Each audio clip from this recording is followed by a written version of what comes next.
Hi friends, welcome to நம்ம வீட்டு savings. இது 30 days 30 money tip series. Discount இருக்கு, ஆஃபர் இருக்குன்னு வாங்குறதா இல்லை நமக்கு அஃபோர்டபுளானு யோசிக்கிறதா? இன்னைக்கு டே 8 வாங்க நம்ம அஃபோர்டபிலிட்டியை பற்றி பார்க்கலாம்.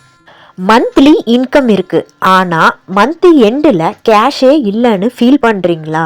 ப்ராப்ளம் இன்கம் இல்லை, அஃபோர்டபிலிட்டி புரியாமல் ஸ்பெண்ட் பண்ணுறது தான். அஃபோர்டபிலிட்டினா சீஃப் ப்ரைஸ் கிடையாது.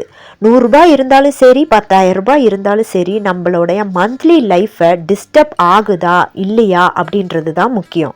இன்னும் தெளிவாக சொல்லணும்னா, அஃபோர்டபிலிட்டினா இதை வாங்க முடியுமா இல்லை இதை வாங்கினா நம்ம லைஃப்பில் ப்ரெஷர் வருமானது பார்க்கறது.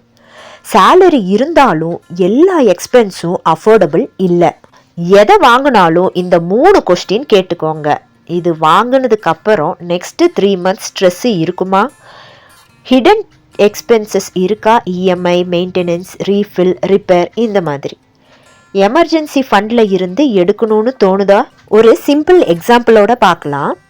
இன்கம் 30,000 ரூபாய், ரெண்ட்டுக்கு 8,000, இஎம்ஐ 10,000 ரூபாய் இருக்குது, கரண்ட் ப்ளஸ் கிராசரிஸ் 7,000 ரூபாய் செலவாயிடுது.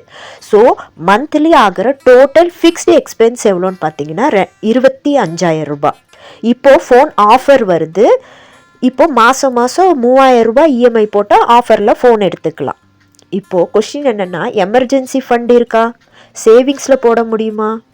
எல்லாமே 0 தான். சிம்பிள் ரூல், இது எப்போவுமே ஞாபகம் வச்சுக்கோங்க. உங்களுடைய இஎம்ஐ, ரெண்ட்டு, ஃபிக்ஸ்ட் எக்ஸ்பென்சஸ் இது எல்லாமே உங்களுடைய இன்கமோட 50 to 60% தான் இருக்கணும்.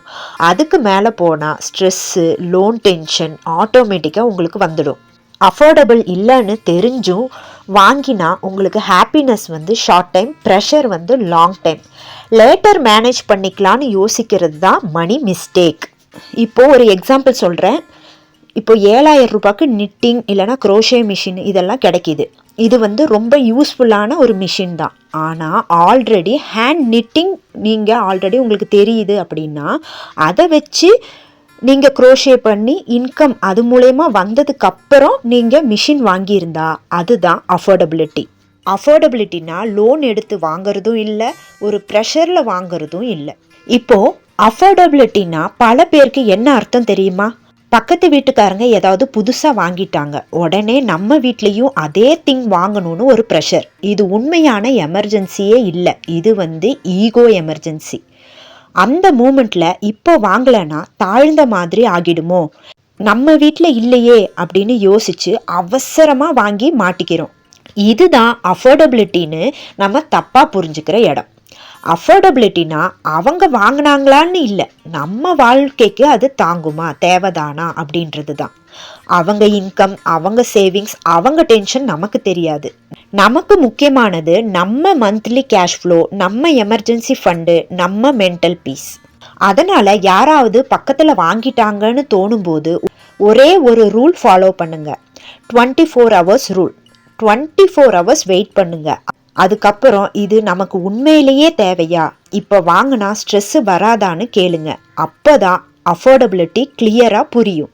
இந்த மாதிரி வரக்கூடிய ஈகோ எமர்ஜென்சியை அவாய்ட் பண்ணினா மணி எமர்ஜென்சியே உங்களுக்கு வராது. அஃபோர்டபுளாக வாழ்கிறது தான் ரிச் ஆகிறதுக்கான ஒரு ஃபஸ்ட்டு ஸ்டெப். உங்களுக்கு ஏதாவது டவுட் இருக்குது அப்படின்னா கமெண்ட்டில் கேளுங்க. இந்த வீடியோ உங்களுக்கு பிடிச்சிருந்தா லைக் பண்ணுங்கள். உங்கள் ஃப்ரெண்ட்ஸ் அண்ட் ஃபேமிலி மெம்பர்ஸ்க்கு யாருக்காவது தேவைப்பட்டால் அவங்களுக்கு ஷேர் பண்ணி விடுங்க.